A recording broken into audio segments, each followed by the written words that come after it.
在美国乔治亚州一片静谧的田野上，一座神秘的石碑曾悄然伫立40余年。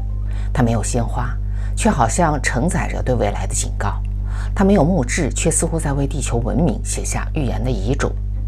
2022年7月6日的凌晨，距离美国独立日仅2天的时间，忽然一声巨响，石碑中的一块被不明爆炸物给摧毁了。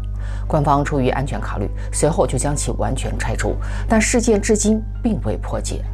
这是意外，是人为，还是来自高维的审判呢？不管爆炸的原因是什么，人类只能留下5亿的问题，却早已悄然写在了石碑上。是谁设定了这场灵魂的筛选机制呢？石碑上的准则只是疯子的妄想，还是一份未来重启的手册呢？